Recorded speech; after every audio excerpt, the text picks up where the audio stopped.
نحمده ونصلي على رسوله الكريم اما بعد فاعوذ بالله من الشيطان الرجيم بسم الله الرحمن الرحيم رب اشرح لي صدري ويسر لي امري واحلل عقدة من لساني يفقهوا قولي اللهم فقهنا في الدين. دعا کیسے مانگتے ہیں؟ ہاتھ نہ اٹھائیں تب بھی مانگ سکتے ہیں، ہاتھ اٹھا کے بھی مانگ سکتے ہیں، لیکن مانگتے کیسے؟ آواز میں سوز ہوتا ہے، انداز مانگنے والا ہوتا ہے اور توجہ بھی ہوتی. ایسے دعا نہیں مانگا کریں کہ آپ کتابیں کھول رہے ہیں، بند کر رہے ہیں، ادھر ادھر دیکھ رہے ہیں اور زبان سے رٹ رہے ہیں رب اشرح لی صدری. یہ انداز نہیں ہونا چاہیے. دعا مانگنے کے ساتھ ہی فوراً دل و دماغ جھک جائے جیسے کوئی مانگنے والا مانگتا ہے. مثلاً ایک فقیر کیسے مانگتا ہے، یعنی سب سے زیادہ اس کے اندر جو چیز ہوتی ہے مانگنے میں وہ ڈٹرمینیشن ہوتا ہے. وہ مانگنے کے لیے آیا ہے، مانگ کر ہی جانا ہے، لے کر ہی جانا ہے. دنیا کی کوئی چھوٹی سی حقیر سی چیز جب ہم کو چاہیے ہوتی کسی سے تو ہم اتنا ڈٹرمینیشن اختیار کرتے ہیں، لیکن جب اللہ تعالیٰ سے مانگنا ہوتا ہے تو ہم کہتے ٹھیک ہے دینا تو دے دیں، نہیں تو نہ دے. ایسے تو نہیں دعا ہوتی نا، ٹھیک ہے نا. یہ جو دعا آپ نے مانگی ہے اللہم فقہنا فی الدین، اس دعا کا کیا فائدہ ہے؟ مطلب تو آتا ہی ہے. یعنی پہلے تو ہم نے علم مانگا، اب علم میں سمجھ مانگی. فقہنا فی الدین یعنی دین کے علم میں ہمیں سمجھ بوجھ دے، کیونکہ بہت سے لوگ علم رکھتے ہیں لیکن اس کی سمجھ بوجھ نہیں رکھتے، صرف ظاہری طور پر جانتے ہیں، اس کی روح نہیں جانتے. میرا سوال تھا فائدہ کیا ہے اس دعا کے مانگنے کا؟ عمل آسان ہوگا. اگر میں آپ کی جگہ ہوں تو پتہ کیسے جواب دوں؟ یہ دعا مانگنا اس لیے ضروری ہے اور اس کا فائدہ یہ ہے کہ اللہ تعالیٰ جس کے ساتھ بھلائی کا ارادہ کرتے ہیں اس کو دین کی سمجھ دیتے ہیں. ایک حدیث میں آتا ہے من یرد اللہ بہ خیرا یفقہہ فی الدین. اگر میں دین کی سمجھ کے لیے بڑھوں گی، طلب کروں گی، کوشش کروں گی تو دوسرے لفظوں میں اللہ تعالیٰ کی رحمت کو اور اللہ تعالیٰ کی بھلائی کو دعوت دوں گی، یعنی اس میں میرے لیے خیر ہی خیر ہے. چلیے اگلی حدیث پڑھتے ہیں. درود شریف پڑھیے. درود شریف کیا چیز ہے؟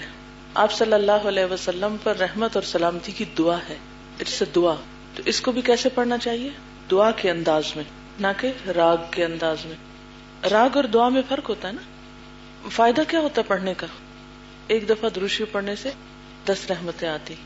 اور یہاں کیوں پڑھا جا رہا ہے؟ اس موقع پر، اس مجلس میں کیوں پڑھ رہے ہیں ہم؟ کیونکہ ہم ایک طرح سے آپ صلی اللہ علیہ وسلم سے سیکھ رہے ہیں.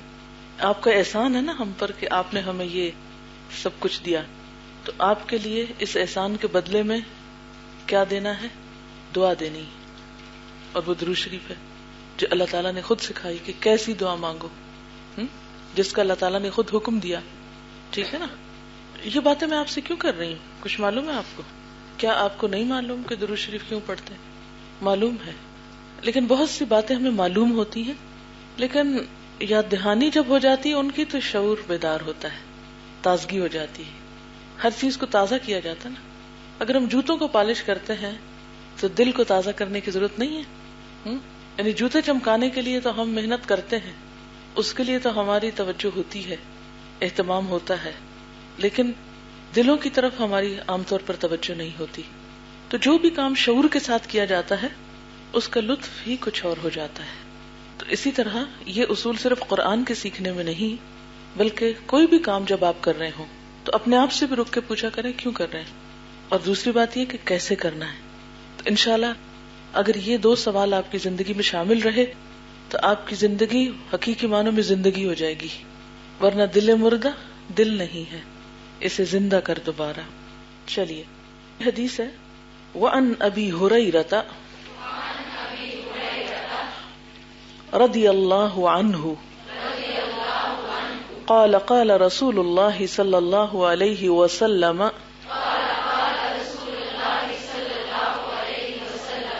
اذا مات الانسان انقطع عنہ عمله الا من 3 اشیاء صدقة جاریة او علم ينتفع به او ولد صالح يدعو له رواہ مسلم. وعن ابی ہریرہ، حضرت ابو ہریرہ رضی اللہ تعالی عنہ سے روایت ہے، قال انہوں نے کہا، قال رسول اللہ صلی اللہ علیہ وسلم، رسول اللہ صلی اللہ علیہ وسلم نے فرمایا، اذا مات الانسان، جب مر جاتا ہے انسان، جب فوت ہو جاتا ہے انسان، انقطع، منقطع ہو جاتے، عنہ اس سے، عملہ اس کا عمل، اس کا عمل اس سے منقطع ہو جاتا ہے، اس کا عمل اس سے کٹ جاتا ہے، کیونکہ مر جو گیا اب کچھ کر تو سکتا نہیں، الا من ثلاثۃ اشیاء، مگر تین چیزیں وہ نہیں کٹتی. وہ کیا ہے؟ صدقۃ جاریۃ، صدقہ جاریہ، ایسی جگہ پیسے خرچ کرنا جس کا فائدہ لوگوں کو دیر تک پہنچتا رہے. تو جب تک وہ فائدہ پہنچتا رہے گا، انسان خواہ خود فوت بھی ہو جائے، ثواب اس کو ملتا رہے گا خرچ کرنے والے کو. او علم ينتفع به، یا ایسا علم جس سے فائدہ اٹھایا جائے. علم تو بہت سارے ہوتے ہیں نا، لیکن علم نافع جو اس نے کسی کو سکھایا. او ولد صالح، یا نیک اولاد، نیک بچہ، یدعو له، جو اس کے لیے دعا کرتا ہے. کس کے لیے؟ مرنے والے کے لیے. رواہ مسلم، اسے مسلم نے روایت کیا ہے. تو یہاں ایک بہت اہم بات ہمیں پتہ چلتی ہے.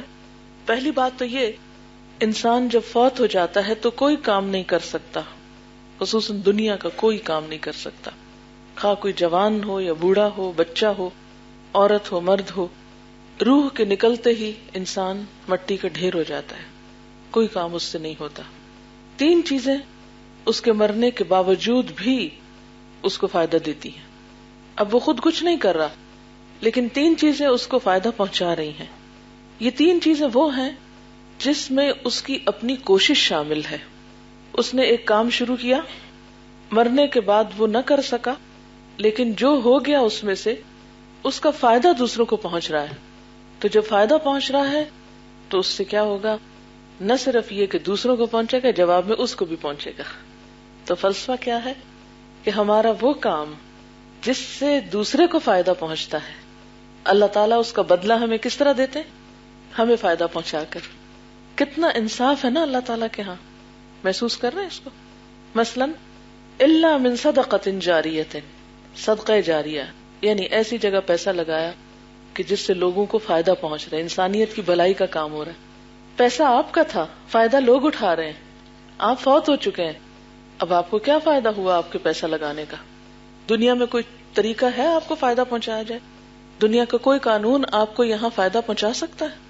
مثلاً یہ بلڈنگ جس نے بنوائی، جس نے بھی اس چھت پہ پیسہ لگایا، ان دیواروں پہ لگایا، اور لٹرلی ان میں سے ایک خاتون فوت ہو چکی ہیں. جب ہم نے بہت پہلے یہ کام شروع کیا تھا 90 میں تقریباً، اس وقت کسی ادارے کے نام سے نہیں تھا، گھروں میں درس و تدریس کی محفلیں ہوتی تھی. تو میں F81 میں رہتی تھی، اور وہاں ایک دو اسٹریٹ پیچھے ہماری ایک بہت اچھی بہن تھی. تو جو شروع کی کلاسز تھی اس میں وہ آیا کرتی تھی، بہت ایکٹیو اور بہت اچھی، اور بہت بھاگ کے جہاں کہیں ہوتا تھا، اگر گاڑی نہیں بھی تو پیدل چل رہی ہیں، ٹیکسی لے رہی ہیں، لیکن پہنچ رہی ہیں. اس سے ان کی زندگی میں بہت انہیں سکون ملا، انہیں بہت خوشی ہوئی، اور ان کے ہسبینڈ بھی بہت خوش تھے. وہ اکثر مذاق میں کہا کرتے تھے، میرے ہسبینڈ کہتے ہیں جو باتیں میں 20-30 سال سے تمہیں کہہ رہا ہوں اور تم نہیں مانتی تھی، اب تم خوشی سے ان کو مان رہی ہو، تو مجھے اس میں بہت خوشی ہوتی کہ چلے تم نے کسی کی بات تو مانی، کہیں سے تو کچھ سیکھا. تو یہ تھا کہ ان کے ہسبینڈ بھی ان کے ساتھ بہت کوآپریٹ کرتے تھے. پھر ان کا ایک گھر تھا، شاید G6 میں تھا. تو جب وہ فوت ہونے لگی تو اس سے پہلے انہوں نے کہا کہ میرا یہ گھر الہدا کو دے دیا جائے. جس جگہ سے میں نے فائدہ اٹھایا ہے اس جگہ سے اللہ کرے اور بھی بہت سے لوگ فائدہ اٹھائیں. وہ ہاسپٹل میں تھی جب، تو مجھے پتا چلا بیمار ہے، میں انہیں وزٹ بھی کرنے گئی، اور اس وقت انہوں نے تاکید کی کہ میرے اس گھر میں کچھ نہ کچھ دین کا کام ہوتا رہے. اب یہ کہ جب وہ فوت ہو گئی تو ان کے ہسبینڈ کو بہت فکر تھی کہ وہاں پر کچھ ہو. اب یہ تھا کہ ادارہ یہاں پر تھا، گھر وہ وہاں پر تھا، تو سمجھ میں نہیں آتا تھا کہ کیا کریں، اور حق ادا نہیں ہو پاتا تھا. پھر ان کے مشورے سے، ان کے رشتے داروں کے مشورے سے اس گھر کو بیچا گیا. اس کو بیچ کر یہاں جو جگہ لی گئی اس میں پیسہ سارا ڈالا گیا. اب وہ خود فوت ہو چکی ہیں، پیسہ ان کا لگا ہوا ہے، فائدہ ہم لوگ اٹھا رہے ہیں. اگر ہم یہاں باہر کھلے سین میں بیٹھے ہوتے تو سردی لگتی ہم کو، یا دھوپ لگتی، یا مکھیاں کاٹتی، تو ہم کام نہیں کر سکتے. اب میں اور آپ یہاں بیٹھ کے فائدہ اٹھا رہے ہیں نا، علم کی مجلس سجا کے بیٹھے ہیں. ان کو کیا ملا؟ ان کا تو گھر چلا گیا. لیکن اللہ تعالیٰ کتنے انصاف پسند ہے. اگر تم ان کے پیسے سے فائدہ اٹھا رہے ہو تو میں اس کے بدلے میں ان کو فائدہ دوں گا. تو یہ ہوتا ہے صدقہ جاریہ. یعنی ایک مثال ہے چھوٹی سی. اسی طرح اگر کوئی شخص کہیں کنواں کھدواتا ہے، خود فوت ہو جاتا ہے، لوگ اس سے پانی پیتے ہیں، پیسہ کسی کا لگا ہوا، پانی کوئی پی رہا ہے، کوئی بھر کے لے جا رہا ہے، انسان پی رہے ہیں، جانور پی رہے ہیں، کوئی بھی پی رہا ہے. اب جس کا پیسہ تھا وہ تو مر گیا، لیکن اللہ تعالیٰ کے ہاں اس کا اجر مارا نہیں گیا، کیونکہ اللہ تعالیٰ ان اللہ لا یضیع اجر المحسنین، اللہ محسنین کا اجر ضائع نہیں کرتا. وہ ضائع نہیں کرتا ہمارے احسان کا اجر، اگر ہم خالصتاً اس کی خوشی کے لیے کوئی کام کرتے ہیں. ایک یہ بھی طریقہ ہو سکتا تھا کہ وہ خاتون ہمیں گھر دینے کی بجائے بس صرف ان کے وارث ہی لے جاتے. ٹھیک ہے، اس صورت میں بھی اگر کوئی اس میں اچھا اس کا استعمال ہوتا تو اس کا بھی شاید کچھ فائدہ ہوتا، لیکن جو فائدہ یہاں سے ان کو پہنچ رہا ہے شاید وہ اس صورت میں نہ پہنچتا. اگر ہمارے پیسے بینک میں پڑے رہتے ہیں یا کسی بھی جگہ رکھے رہتے ہیں تو اس سے کیا ہوتا ہے؟ ہم فوت ہو جائیں تو وہ ہمارے لیے صدقہ جاریہ تو نہیں بن سکتے. اچھا، ایک اور بات یہ بھی یاد رکھیے کہ صدقہ جاریہ صرف فوت ہونے پہ نہیں ملتا کہ جب آپ فوت ہوں گے تو آپ کا یہ ثواب بڑھے گا اور ابھی چونکہ آپ زندہ ہیں اس لیے ذرا انتظار کریں. نہیں، اگر ہم مال اپنی زندگی میں بھی کسی ایسی جگہ پر لگا دیتے ہیں جس سے لوگوں کو فائدہ پہنچ رہا ہے تو اس سے کیا ہے، زندہ ہوتے ہوئے بھی ہمارا ثواب بڑھنے لگتا ہے. یہاں خاص طور پر مرنے کے بعد اس لیے کہا گیا کہ یہ کام ان کاموں میں سے ہے کہ جس میں مرنے کے بعد بھی سلسلہ منقطع نہیں ہوتا، جبکہ باقی سارے کام ہمارے ختم ہو جاتے ہیں. تو فرمایا اذا مات الانسان انقطع عنه عمله الا من ثلاثه الا من صدقة جاریۃ، صدقہ جاریہ. دوسرا او علم ينتفع به، یا ایسا علم جس سے لوگ فائدہ اٹھائیں، اس کا ثواب بھی مرنے کے بعد پہنچتا ہے. مثلا آپ نے کسی بچے کو نماز سکھا دی، جیسے مائیں عام طور پر اپنے بچوں کو سکھاتی، آپ نے کسی کو سکھائی، کسی کو ایک دعا سکھا دی، کسی کو ایک اچھی بات بتا دی، آپ نے کوئی کتاب لکھی یا کوئی بھی علم کی خدمت کی، یا ایک نہیں بہت سو کو پڑھا دیا، تو جس کو پڑھایا وہ شخص جب تک زندہ رہے گا اور ان باتوں پر عمل کرے گا. آپ نے کتاب لکھی اور وہ کتاب جو شخص پڑھے گا اس کو جو فائدہ پہنچے گا وہ سب مرنے کے بعد بھی آپ کو فائدہ دے گا. یہ جو کچھ آپ سیکھ رہے ہیں نا، یہ صرف زندگی میں فائدے کے لیے نہیں ہے آپ کے. بہت سے لوگ آپ سے پوچھتے ہوں گے اچھا یہ جو تم الہدا جا رہی ہے تو تم کو کیا ڈگری ملے گی، تو کون سی جاب ملے گی، تو کتنے پیسے ملیں گے، پھر ورنہ کیوں جا رہی ہے، کیوں وقت ضائع کرتی. کہتے ہیں نا کہ نہیں کہتے؟ اگر ابھی تک نہیں کہا تو کسی دن کہیں گے. کہتے ہیں نا. کیوں؟ اس لیے کہ قرآن پاک میں آتا ہے یعلمون ظاہرا من الحیات الدنیا وہم عن الآخرۃ ہم غافلون. وہ دنیا کی صرف ظاہری زندگی کی باتیں جانتے ہیں اور آخرت سے وہ بالکل غافل ہیں کہ وہاں بھی کسی دن کوئی چیز کام آئے گی یا پوچھی جائے گی، یا مرنے کے بعد بھی ایک امتحان ہے اور وہاں بھی کچھ چاہیے استعمال کرنے کو، وہاں بھی ایک گھر چاہیے، وہاں بھی کھانے پینے کو چاہیے. تو اگر دنیا میں گھر چاہیے آپ کو اور اس کے لیے پیسے چاہیے تو آخرت کا گھر پیسوں کے بغیر کیسے آ جائے گا؟ اور اس کی کرنسی کیا ہے؟ آپ کا یہ اچھا عمل. تو بہرحال یہ کام جو آپ کرنے جا رہے ہیں، یہ کام آپ کو صرف دنیا میں فائدہ نہیں دے گا، دنیا میں بھی کچھ فائدے ہیں اس کام کے. کیا فائدہ صرف پیسے کی شکل میں ہی ہوتا ہے؟ نہیں. ہو سکتا ہے ایک شخص جو ہے اس کے پاس بہت پیسے ہوں لیکن سکون نام کی شے نہ ہو، بہت بڑا گھر ہو، بہت اچھا بیڈ روم ہو، اس کو نیند ہی نہ آتی ہو. تو خوشی صرف پیسے سے نہیں خریدی جا سکتی. خوشی صرف پیسوں کے ملنے کا نام نہیں. خوشی کسی خاص ڈگری سے ملنے سے حاصل نہیں ہوتی، ورنہ بہت سارے ڈگری ہولڈرز جو ہیں وہ کسی مینٹل ہاسپٹل میں نہ جاتے. خوشی اس سے مختلف چیز ہوتی ہے.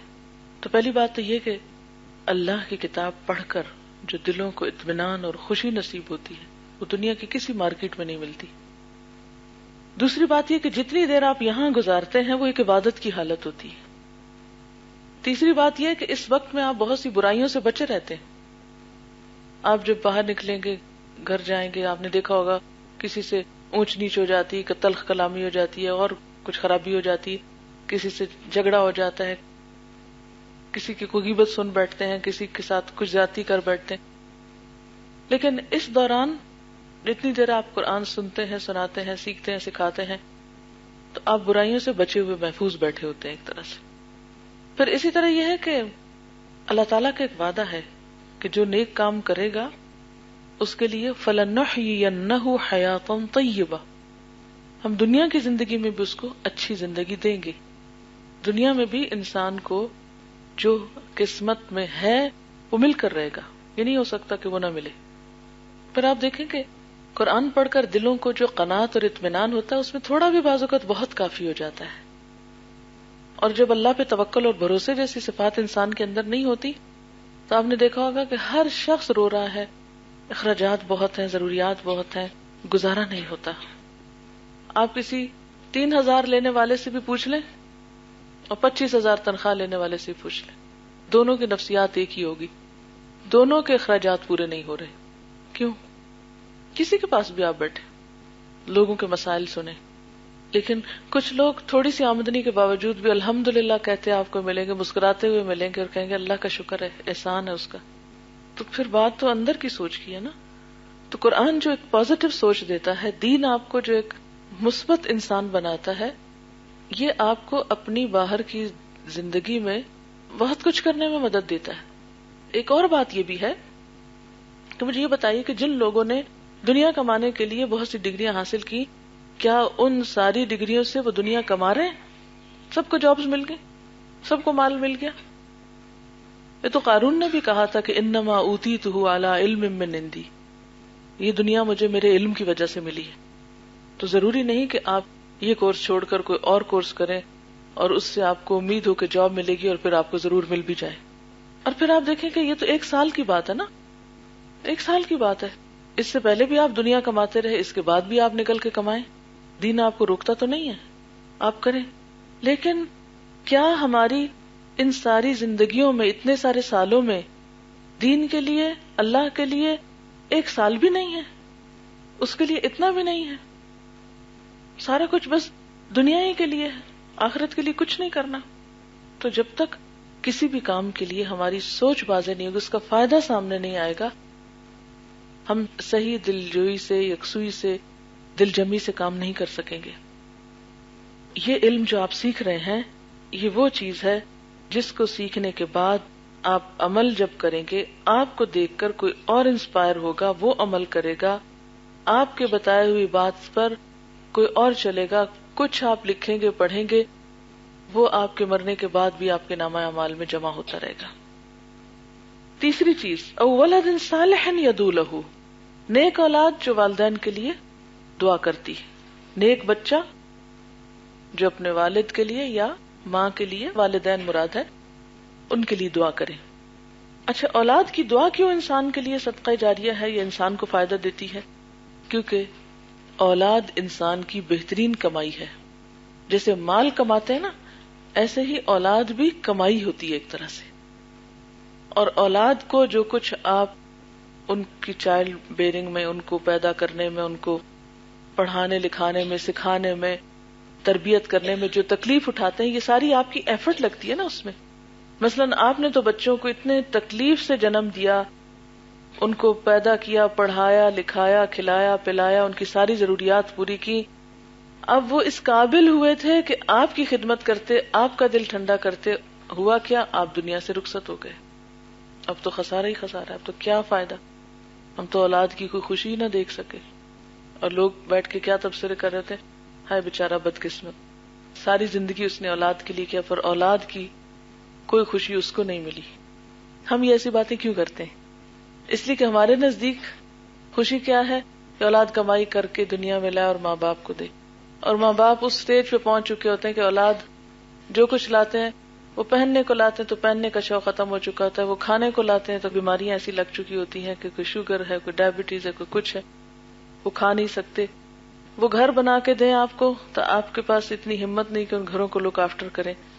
دنیا تو یہ ہے جس کے لیے آپ سب کچھ کرتے ہیں. جب آپ کا دنیا میں فائدہ اٹھانے کا وقت آتا ہے تو آپ بوڑھے ہو چکے ہوتے ہیں اور ان نعمتوں سے صحیح طور پہ فائدہ اٹھا ہی نہیں سکتے. لیکن ہاں، وہ عقل مند شخص، وہ سمجھدار شخص جو اپنی اولاد کو اللہ کی امانت سمجھ کر پروان چڑھاتا ہے اور ان سے توقع نہیں رکھتا کہ وہ ہمیں کھلائے پلائے یا ہم اس لیے ان کو بڑا کریں کہ یہ ہمیں کچھ دے.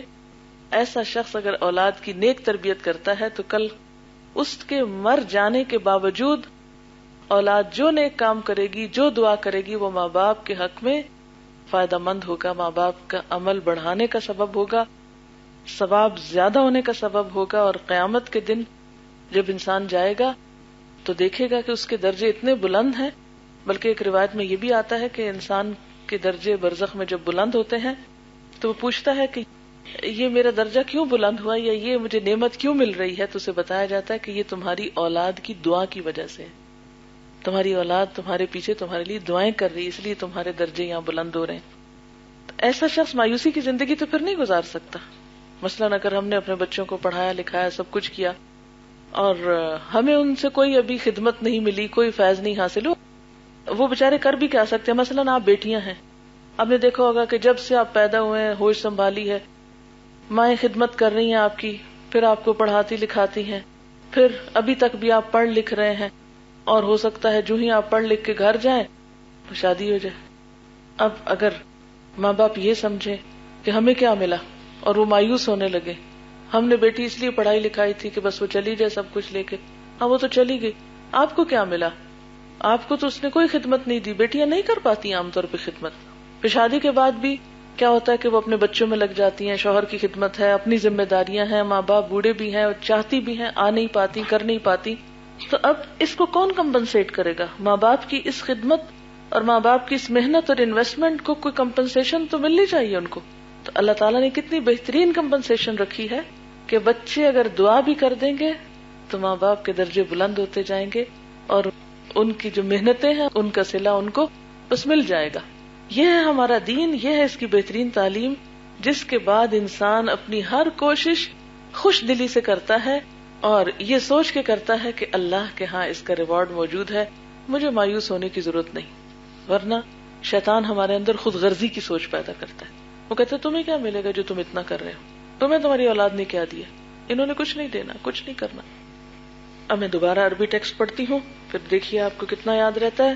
وعن ابی ہریرہ رضی اللہ عنہ قال قال رسول اللہ صلی اللہ علیہ وسلم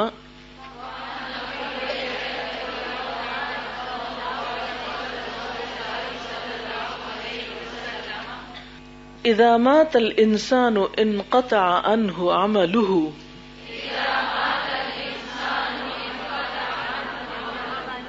الا من ثلاثة اشیاء صدقة جاریة او علم ينتفع به او ولد صالح يدعو له.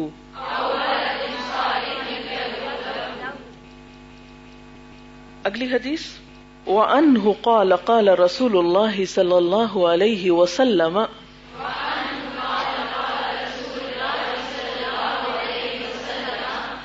من نفس عن مؤمن کربة من کرب الدنیا نفس اللہ عنہ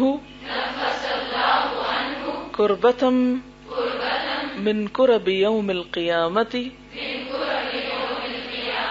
ومن یسر علی معسر یسر اللہ علیہ فی الدنیا والآخرہ ومن ستر مسلما سترہ اللہ فی الدنیا والآخرہ واللہ فی عون العبد ما کان العبد فی عون اخیہ ومن سلک طریقا یلتمس فیہ علما. کچھ لوگ منہ نہیں ہلاتے نظر آتے، وائے؟ ان کو پسند نہیں ہے کہ اللہ کے رسول صلی اللہ علیہ وسلم کے الفاظ ان کے منہ سے بھی نکلے؟ ہمیں جس سے محبت ہوتی ہے ہم اس کی باتوں کو لیے کوٹ کرتے پھرتے ہیں نا، اقوال زرعی. مجھے کبھی کبھی اقوال زرعی پڑھ کے حیرت ہوتی ہے. میں سوچتی ہوں کہ مختلف دنیا کے فلسفیوں، شاعروں، رائٹرز اور آتھرز کی باتیں ہم کوٹ کرتے رہتے ہیں. فلاں نے یہ، شیکسپیئر نے یہ کہا، فلاں نے یہ کہا. لیکن افسوس یہ کہ امت مسلمہ ہوتے ہوئے ہمیں عام طور پر یہ نہیں پتا ہوتا کہ اللہ کے رسول صلی اللہ علیہ وسلم نے کیا فرمایا، حالانکہ آپ سے بڑھ کر حکمت کی بات کسی اور کے پاس تھی ہی نہیں. اللہ تعالیٰ نے آپ کے حق میں گواہی دی ہے وَيُعَلِّمُهُمُ الْكِتَابَ وَالْحِكْمَةَ، کہ وہ انہیں کتاب اور حکمت کی تعلیم دیتا ہے.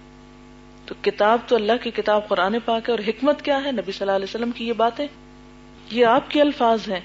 تو کیا ہم نہ چاہیں کہ ہماری محبت آپ سے کیسی محبت ہے کہ ہم آپ کے الفاظ بھی منہ سے نہیں نکالنا چاہتے؟ تھک جائے گی ہماری زبان؟ نہیں تھکتی. اس لیے اس کو اپنی سعادت سمجھا کریں کہ اللہ نے ہمیں موقع دیا ہے کہ ہم ان الفاظ کو صحیح پروننسیشن کے ساتھ بول پائیں. چاہے غلط منہ سے نکل آئے، غلطی میں کوئی بات نہیں، لیکن کوشش کریں، ایک دن ٹھیک بھی نکلنے لگے گا. وَمَنْ سَلَكَ طَرِيقًا يَلْتَمِسُ فِيهِ عِلْمًا سَهَّلَ اللَّهُ لَهُ بِهِ طَرِيقًا إِلَى الْجَنَّةِ. وَمَا اجْتَمَعَ قَوْمٌ فِي بَيْتٍ مِّن بُيُوتِ اللَّهِ يَتْلُونَ كِتَابَ اللَّهِ وَيَتَدَارَسُونَهُ بَيْنَهُمْ إِلَّا نَزَلَتْ عَلَيْهِمُ السَّكِينَةُ وَغَشِيَتْهُمُ الرَّحْمَةُ وَحَفَّتْهُمُ الْمَلَائِكَةُ وَذَكَرَهُمُ اللَّهُ فِي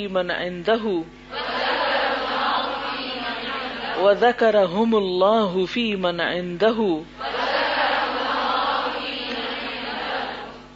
وَمَنْ بَطَّأَ بِهِ عَمَلُهُ لَمْ يُسْرِعْ بِهِ نَسَبُهُ. رواہ مسلم.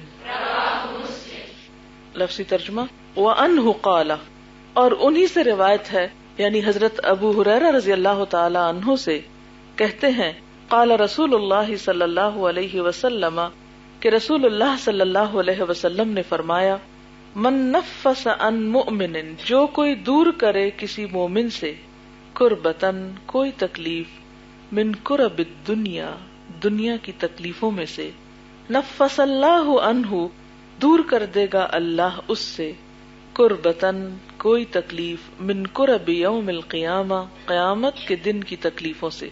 ومن یسر، اور جو کوئی آسانی پیدا کرے، علی معسر تنگ دست پر، یسر اللہ علیہ آسانی پیدا کر دے گا اللہ اس پر، فی الدنیا والآخرہ دنیا میں اور آخرت میں. ومن ستر مسلما، اور جو کوئی ڈھانپ لے کسی مسلمان کو، یعنی اس کے عیب چھپا لے، سترہ اللہ ڈھانپ لے گا اس کو اللہ، پردہ پوشی کرے گا اس کی اللہ، فی الدنیا والآخرہ دنیا اور آخرت میں. واللہ، اور اللہ تعالی، فی عون العبد بندے کی مدد میں ہوتا ہے، ما کان العبد جب تک کہ بندہ ہوتا ہے، فی عون اخیہ اپنے بھائی کی مدد میں. ومن سلک طریقا، اور جو کوئی چلا ایسے راستے پر، یلتمس فیہ علما تلاش کرتا ہے اس میں علم کو، سہل اللہ بہ آسان کر دے گا اللہ اس کے ذریعے، طریقا الی الجنہ راستہ جنت کی طرف جانے کا. ومجتمع قوم، اور نہیں جمع ہوتی کوئی قوم، فی بیتن کسی گھر میں، من بیوت اللہ اللہ کے گھروں میں سے، یتلون کتاب اللہ وہ پڑھتے ہیں اللہ کی کتاب کو، ویتدارسونہ بینہم اور اس کو آپس میں سیکھتے سکھاتے ہیں، الا نزلت علیہم السکینہ مگر ان پر سکینت نازل ہوتی ہے، وغشیتہم الرحمہ اور رحمت ان کو ڈھانپ لیتی ہے، وحفتہم الملائکہ اور فرشتے ان کو چھپا لیتے ہیں یا گھیر لیتے ہیں، وذکرہم اللہ اور ذکر کرتا ہے ان کا اللہ فی من ان میں جو عندہ اس کے پاس ہے، ومن اور جس نے بطأ بہ عملہ سستی کی ساتھ اس کے عمل نے، یعنی جس نے عمل میں تاخیر کی، لم یسرع نہیں آگے بڑھائے گا، نہیں جلدی کرے گا، بہ ساتھ اس کے، نسبہ اس کا نسب. رواہ مسلم، اس کو مسلم نے روایت کیا ہے. میں ذرا با محاورہ ترجمہ پڑھتی ہوں تاکہ آپ کو پوری حدیث کی سینس سمجھ میں آ جائے. جو شخص دنیا کی سختیوں میں سے کسی مسلمان کی کوئی سختی اور تنگی دور کرے تو اللہ تعالیٰ قیامت کے دن وہاں کی سختیاں اس سے دور کرے گا. اور جس نے تنگ دست کے لیے آسانی پیدا کر دی، اللہ تعالیٰ دنیا اور آخرت میں اس کے لیے آسانی فرمائے گا. اور جس نے کسی مسلمان کی پردہ پوشی کی، اللہ تعالیٰ دنیا اور آخرت میں اس کی پردہ پوشی کرے گا. اور اللہ تعالیٰ اس وقت تک بندوں کی مدد کرتا ہے جب تک کہ وہ اپنے بھائی مسلمان کی مدد کرتا رہتا ہے. اور جو شخص علم کی تلاش میں کسی راستے پر چلتا ہے تو اللہ تعالیٰ اس پر جنت کے راستے کو آسان کر دیتا ہے. اور جب کوئی جماعت یعنی لوگوں کا گروہ خدا کے گھر یعنی مسجد یا مدرسہ وغیرہ میں قرآن پڑھتا ہے یا پڑھاتا ہے تو اس پر تسکین نازل ہوتی ہے، رحمت خداوندی اس کو اپنے اندر چھپا لیتی ہے، فرشتے اس کو گھیر لیتے ہیں. نیز اللہ تعالیٰ اس جماعت کا ذکر ان فرشتوں میں کرتا ہے جو اس کے پاس رہتے ہیں. اور جس نے عمل میں تاخیر کی، آخرت میں اس کا نسب کام نہ آئے گا. اسے مسلم نے روایت کیا ہے.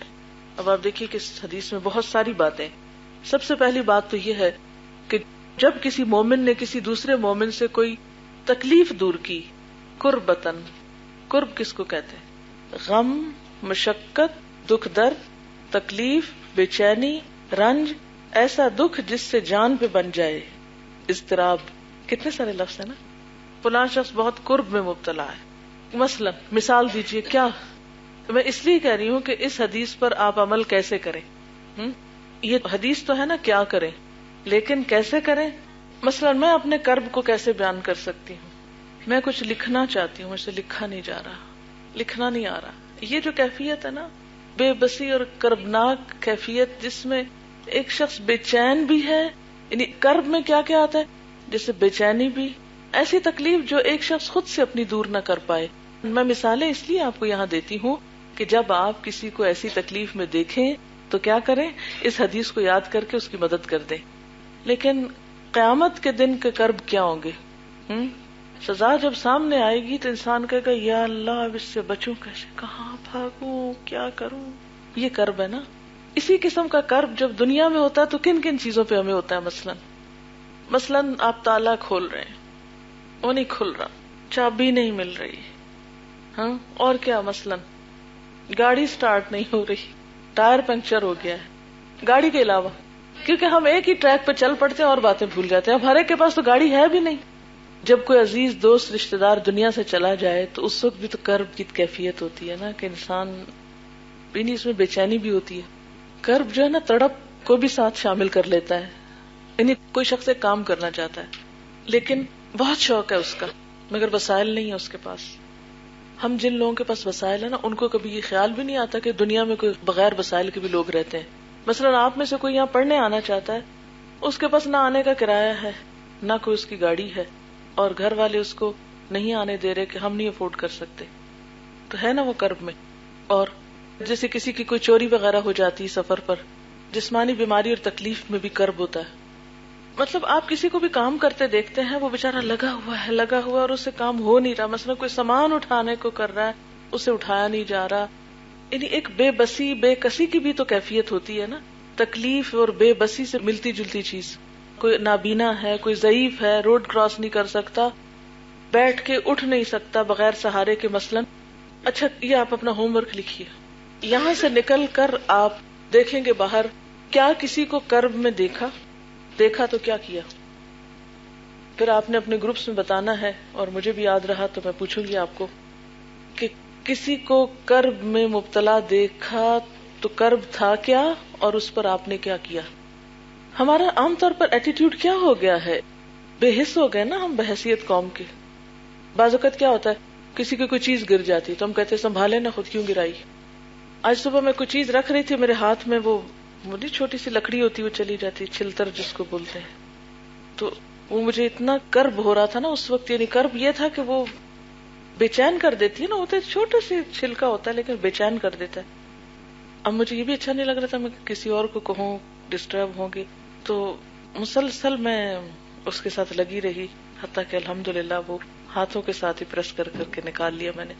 اسی طرح کا مثلاً آپ کسی کو دیکھتے ہیں کہ وہ اپنے ہاتھ کے ساتھ اس طرح کر رہا ہے, مجھے کسی کے سامنے بھی کرتے ہوئے شرم آ رہی ہوئی تھی کہ کوئی کہے گا یہ کھیل رہی شاید ہاتھوں سے. لیکن اگر آپ مثلاً کسی کو دیکھتے ہیں ایسی ہی کسی کنڈیشن میں, مثلا کوئی چھوٹا بچہ ہے وہ پینٹ بار بار اوپر کر رہا ہے اور وہ کرب میں مبتلا ہے, وہ جوتا نہیں پہنا جا رہا اس سے. چھوٹے بچے اپنا جوتا خود نہیں پہن سکتے, وہ پہن رہے ہیں چیخ رہے ہیں, ہم کہتے مزے کرو. بعض لوگ اونچا سنتے ہیں. تو چھوٹی چھوٹی چیزیں جو انسان کو تکلیف دیتی ہیں ان تکلیفوں کو دیکھ کر ہٹا دینا. مثلاً کوئی راستے میں کوئی چیز پڑی ہوئی ہے, ایک گرا ہے دوسرا پھسلا ہے. میرا بیڈ روم رائٹ اس جگہ پر ہے جہاں اوپر ہاسٹل میں میرے خیال واش رومز ہیں, آئی ڈونٹ نو کیا ہے. وہ صبح سویرے چل کے لوگ جا رہے ہوتے ہیں, آ رہے ہوتے ہیں, پاؤں پٹک رہے ہوتے ہیں. ہوتا ہی ہے کہ جب لوگ سال بھر رہتے ہیں پھر وہ ٹرینڈ ہو جاتے ہیں آہستہ چلنے کے بھی, دروازہ آہستہ کھولنے بند کرنے کے. لیکن جب نئے نئے آتے ہیں, گھروں کی آزادی سے آتے ہیں, ان کو احساس نہیں ہوتا. اگر باتھ روم کا دروازہ کھولنا ہے تو دڑ سے کھولا, بند کرنا ہے تو دڑ سے بند کیا. اب وہ ایک ایک دروازہ بھی جب بند ہوتا ہے تو پورے ہاسٹل میں اور پورے بلڈنگ میں شور شروع ہو جاتا ہے نا. وضو کرتے وقت ورقے پلٹ رہے ہیں تو وہ شڑ ہو رہی ہے, ایک شخص پڑھ رہا ہے تو ہم بجائے اس کے کہ کرب سے کسی کو نکالیں, ہم تو دوسروں کے کرب کا ذریعہ بنتے ہیں. یعنی خود سے ہمیں احساس بھی نہیں ہوتا نا, ایک بے حسی کی کیفیت طاری ہے. لیکن ہمارا دین ہمیں کیا سکھاتا ہے کہ جو کوئی کسی سے کرب کو دور کرے گا اللہ تعالیٰ قیامت کے کسی کرب میں سے اس کا کرب ہٹا دیں گے, اور اس کو بتایا جائے گا وہ فلاں جگہ تم نے اس کی تکلیف دور کی تھی نا, اس کے بدلے میں اب تمہاری تکلیف دور کی جاتی. اور اس وقت تو سب سے زیادہ ہم اس بات کے خواہش مند ہوں گے کہ ہمارے کرب دور ہو جائیں.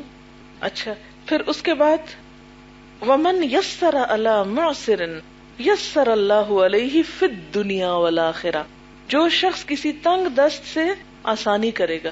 تنگ دست معسر یعنی مثلا کسی کے پاس پیسے نہیں ہیں, یعنی مالی تنگی کے لیے عموماً معسر کا لفظ آ جاتا ہے نا. اسرت کی زندگی بسر کر, اسرت کا لفظ سنا ہے آپ نے, بہت اسرت اور قسم پرسی کی زندگی بسر کر, یہ لفظ لکھے ہوئے بھی پڑھتے ہوں گے نا آپ. ان مال العسر یسرا نہیں ہے جو لفظ اسر, معسر اسی سے ہے. جو کسی تنگ دست کی تنگ دستی دور کرے گا اللہ تعالیٰ اس کی دنیا میں, یہاں اس حدیث میں کیا آ رہا ہے, پچھلی حدیث میں کیا تھا, قیامت کے دن کا کرب دور ہوگا, اور یہاں کیا ہے, دنیا اور آخرت کی تنگی دور ہوگی. جو کسی کی تنگی دور کرے گا, جو کسی تنگ دست کی یعنی غریب کی, ضرورت مند کی ضرورت پوری کر دے گا, قیامت کے دن اس کی تنگ دستی دور ہوگی. ومن ستر مسلما, اور جو کوئی کسی مسلمان کا عیب چھپا دے گا. ستر, ستر کس کو کہتے ہیں, پردے کو, چھپانے کو. جو کسی مسلمان کا عیب چھپا دے گا اللہ دنیا اور آخرت میں اس کے عیب چھپا دے گا. لیکن ہمارا کیا حال ہے, کسی کی ذرا سی خامی دیکھ لیں چین سے نہیں بیٹھتے جب تک کہ 100 لوگوں میں اس کو عام نہ کر دیں. لیکن یہ کسی مسلمان کا اخلاق نہیں ہوتا. ٹھیک ہے, واللہ فی اون العبد ما کان العبد فی اون اخی, اور اللہ اپنے بندے کی مدد میں ہوتا ہے جب تک کہ بندہ اپنے بھائی کی مدد میں ہوتا ہے. آپ کسی کی مدد کریں تو کیا ہوگا, اللہ تعالیٰ آپ کے لیے مددگار بھیج دے گا. اچھا, اس کے لیے انٹینشنلی کیا کریں گے آپ, کوئی اسٹریٹجی, مثلاً کیسے مدد کرنا, چھوٹی چھوٹی چیزوں میں, جیسے کسی کا پین گر گیا آپ اٹھا کے دے دیتے, یہ بھی مدد ہے. اور کیا مدد ہو سکتی, کسی کو سبق نہیں آ رہا آپ اس کو پڑھا دیں. ویسے ہاسٹل کے لوگ بہت ایک دوسرے کی مدد کر سکتے ہیں. کوئی بیمار ہے اس کے کپڑے دھو دے. جیسے گھر میں آپ ہوتا ہے نا کہ بچے اسکول جا رہے ہیں ان کو تیار کرا رہے ہیں, ان کی مدد کر دی. یعنی یہ ایک ایسا ایٹیٹیوڈ ڈیولپ کرتا ہے دین ہمارا کہ انسان خود غرضی کی زندگی نہ بسر کرے, صرف لیے دیے نہ رہے, صرف اپنی مدد نہ کرے بلکہ دوسروں کی مدد کے لیے ہر دم تیار رہے. اس کی مثالیں ڈھونڈ کے لائیں گے کہ کیا آپ نے کسی کی مدد کی تو کیا کی. اب آپ دیکھیں کہ جب آپ ہوم ورک کریں گے نا اپنا, تو اس میں دیکھیں گے کہ کوئی غم میں تو نہیں مبتلا, تو اس کو تھوڑی سی دل جوئی. کسی کو کوئی درد تو نہیں, مثلا کسی کا سر درد ہو رہا ہے سو جو گولی لا کے دے دو, پانی دے دو. کسی کے پاؤں میں درد ہے, چلو تھوڑا دبا دے. کسی کی اور کوئی تکلیف ہے، مثلا بے چینی ہے. بے چینی کس کس چیز سے ہوتی ہے؟ مثلا کوئی چیز کھو گئی ہے کسی کی تو بے چین عام طور پہ ہو جاتے. انتظار میں بے چینی ہوتی ہے. بے چینی کے مواقع، رنج غم کے، ایسا دکھ جس سے جان پہ بن جائے. یہ تو قیامت کے دن یہی ایسے ہی قرب ہوگا نا. پھر اضطراب بھی بے چینی ہی کی قسم ہوتی. اپنے آس پاس والوں میں سے کوئی بیمار ہو جائے. تو اب آپ دیکھیں گے کہ اس ویکنڈ پہ کیا آپ نے کسی بے چین، غمگین، دکھی، بیمار، مریض، کسی غریب، ضرورت مند کی کوئی تکلیف دور کی؟ اور پھر آپ یاد رکھیں کہ جب آپ کسی کی کریں گے تو اللہ تعالیٰ آپ کی کرے گا. آپ کسی کی مدد میں لگ جائیں، اللہ تعالیٰ آپ کی مدد کرے گا. وَمَنْ سَلَكَ طَرِيقًا يَلْتَمِسُ فِيهِ عِلْمًا، اور جو ایسے رستے پہ چلا جس سے علم حاصل کرے. مثلا آپ گھر سے یہاں تک جو آئے وہ کیا تھا آپ کا؟ کس چیز کا سفر تھا؟ علم کا سفر تھا. سہل اللہ بہ طریقا الی الجنہ، ایسے شخص کے لیے اللہ تعالیٰ جنت کا رستہ آسان کر دیتا. تو کیا جنت کا رستہ مشکل ہے جو آسان ہوتا ہے؟ مشکل ہے؟ کوئی دلیل ہے آپ کے پاس کہ مشکل ہے وہ رستہ؟ آپ صلی اللہ علیہ وسلم کو جب جنت دکھائی گئی تو آپ نے فرمایا کہ یہ تو ایسی جگہ ہے جہاں ہر کوئی پہنچے گا. اتنی اچھی جگہ کہ جس کے بارے میں کسی کو پتا چلے تو ہر ایک پانے کے لیے کوشش کرے گا. لیکن جب آپ کو اس کا راستہ دکھایا گیا اتنا مشکل تھا کہ آپ پریشان ہو گئے کہ یہ تو کوئی بھی عبور نہیں کرے گا. تو صرف ہمت والے اس راستے پہ چلیں گے. عام طور پہ ایسا ہوتا ہے نا، جب ہم کوئی کام تو شوق سے شروع کر دیتے ہیں، جیسے آپ نے ابھی شوق سے شروع کر دیا، پھر کیا ہوتا ہے، مجھے تو بہت مشکل لگ رہا ہے، آئی کانٹ گو، میں تو چھوڑ رہی ہوں. اچھا تم چھوڑ، چلو میں بھی چھوڑ دیتی ہوں، مل کے چھوڑتے ہیں. دیکھا دیکھی بھی ہم بہت سے کام کرتے ہیں. اچھا اب اسی طرح نیکی کا کوئی کام بھی، یعنی یہ نہیں، یہ تو ایک مثال ہے نا، کوئی بھی کام ہم شروع کرتے ہیں پہلے شوق سے شروع کر لیتے ہیں، پھر جب مشکل لگتا ہے ہم کہتے ہیں نہیں ہم نہیں کر سکتے، پیچھے ہٹ جاتے. تو یہ جو پیچھے ہٹنا ہے نا، یہ درست نہیں ہوتا. ہاں، اس کو آسان کون کرتا ہے کہ جو انسان کو مسلسل ہمت دلاتا ہے، پش کرتا رہتا ہے. یہ جن لوگوں نے قرآن پاک پڑھ لیا ان کو معلوم ہوگا کہ کئی دفعہ سال میں ایسے حالات پیش آئے ہوں گے کہ نیکی میں پیچھے ہونے لگے یا کسی اور اچھے کام میں، تو اسی دن قرآن کی کوئی آیت آ گئی اور اس نے پکڑ لیا. ایسا لگا کہ جو ہمیں ہی سنائی گئی ہے.